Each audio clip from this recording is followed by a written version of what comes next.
Ladies അവറിൽ അടുത്തതായി ജ്യോതിഷശാസ്ത്രപരമായുള്ള നമ്മുടെ പ്രശ്നങ്ങളും സംശയങ്ങളും ഒക്കെ ആരായാം. അടുത്തതായി പ്രണവം.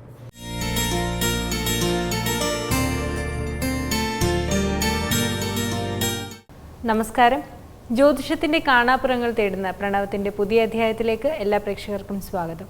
ജ്യോതിഷ സംബന്ധമായ നമ്മുടെ സംശയങ്ങൾ ദൂരീകരിക്കുന്നതിന് വേണ്ടി ഇന്ന് നമ്മുടെ കൂടെയുള്ളത് പ്രശസ്ത ജ്യോതിഷാചാര്യനായ ഡോക്ടർ KV സുഭാഷ് ചന്ദ്ര അവറുകളാണ്. അദ്ദേഹത്തെ നമുക്ക് സെഗ്മെന്റിലേക്ക് സ്വാഗതം ചെയ്യാം. നമസ്കാരം സർ. ഒരു രോഗം വന്ന് രോഗി പലപ്പോഴും മരിക്കുന്നത്, അല്ലെങ്കിൽ രോഗം കുറച്ചു കാലം കൊണ്ട് ചികിത്സിച്ച് ഭേദമാക്കേണ്ട രോഗം ഒരുപാട് കാലം എടുക്കുന്നത് ശരിയായ സമയത്ത് അത് തിരിച്ചറിയാത്തത് കൊണ്ടാണ്. അതുപോലെയാണ് കറക്റ്റ് സമയത്ത് എന്താണ് പ്രശ്നമെന്ന് തിരിച്ചറിയാതെ ഇരിക്കുന്നതാണ് പലരുടെയും പ്രശ്നങ്ങൾ രൂക്ഷമാവുന്നത്. ജ്യോതിഷത്തിലായാലും ശരിക്കും എങ്ങനെ ആൾക്കാർക്ക് തിരിച്ചറിയാൻ സാധിക്കും അവരുടെ ജീവിതത്തിൽ പ്രശ്നങ്ങളുണ്ട്, അല്ലെങ്കിൽ അത് പ്രശ്നമാണ്, ഇനി അത് ഒരു ആചാര്യനെ കണ്ട് ശരിയാക്കി നോക്കിയില്ലെങ്കിൽ പ്രശ്നമാകുമെന്ന് പലർക്കും അറിയാൻ സാധിക്കുന്നില്ല. അപ്പോൾ എങ്ങനെ അത് തിരിച്ചറിയാമെന്നൊന്ന് പറഞ്ഞു കൊടുക്കാമോ സാർ? അതായത് ഇപ്പോൾ പലരും നമ്മളുടെ അടുത്ത് വരുമ്പോൾ 70 വയസ്സ് അല്ലെങ്കിൽ 65 വയസ്സൊക്കെ ആകുമ്പോൾ വന്നിട്ട് പറയാറുണ്ട്, ഞങ്ങൾക്ക് ഇത്രയും നാൾ വേറെ പ്രശ്നമൊന്നും ഉണ്ടായിരുന്നില്ല, ഇപ്പോൾ കടവും കടത്തിൻ്റെ കൂടായി ജപ്തി നോട്ടീസ് വീട്ടിൽ ഒട്ടിച്ച് വെച്ചേക്കാണ്. അപ്പോൾ അതിൽ തന്നെ അവർ പറയുന്നത് അവർക്ക് 65 വയസ്സ് അല്ലെങ്കിൽ 70 വയസ്സുണ്ട്, ഈ സമയത്താണ് അവർക്ക് കടവും കടത്തിൻ്റെ കൂടായി എന്നാണ് അവർ പറയുന്നത്. അപ്പോൾ ശരിക്കും പറഞ്ഞാൽ അവർക്കത് തിരിച്ചറിയാതെ പോയതിൻ്റെ ബാക്കി പത്രമാണ്. അവർക്ക് മുമ്പേ അവരുടെ പിന്നാലെ പ്രശ്നം ഉണ്ടായിരുന്നു.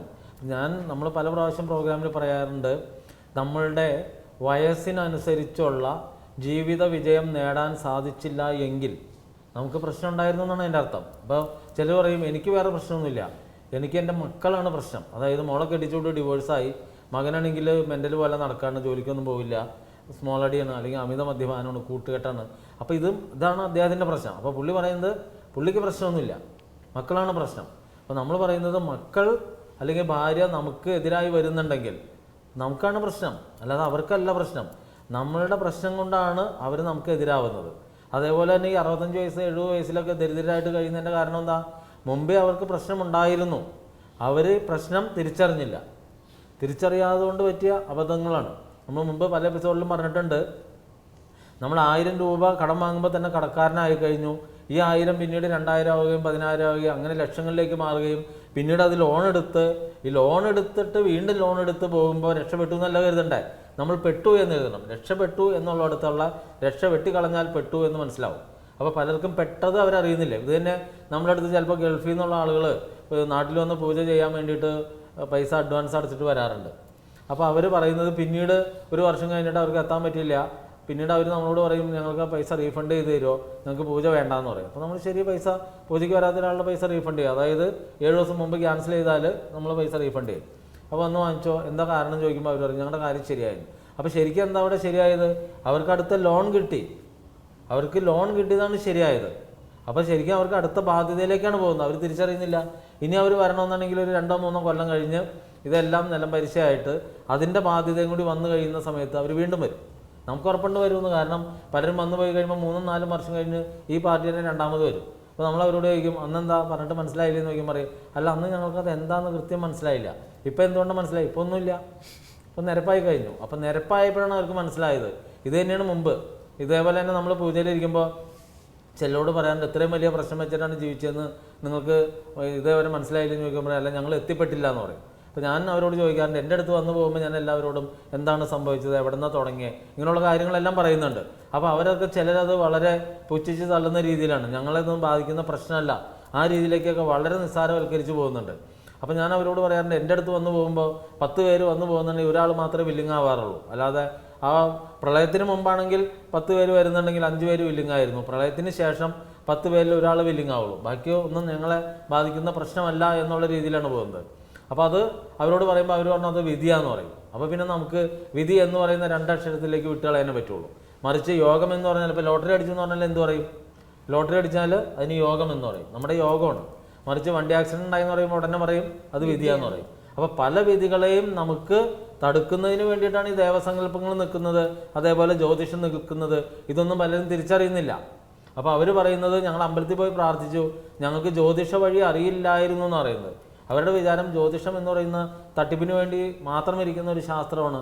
നമ്മൾ മുമ്പേ പറഞ്ഞിട്ടുണ്ട്, ഒരു ഡോക്ടറെ കാണുന്നു, ആ ഡോക്ടറെ കണ്ടു കഴിയുമ്പോൾ ആ രോഗം മാറിയില്ലെങ്കിൽ നമ്മൾ എന്താ ചെയ്യുന്നത്? അടുത്ത ഡോക്ടറെ കാണുകയാണ് ചെയ്യുന്നത്. അതിന് മുകളിലേക്കുള്ള ഡോക്ടറെ കാണും.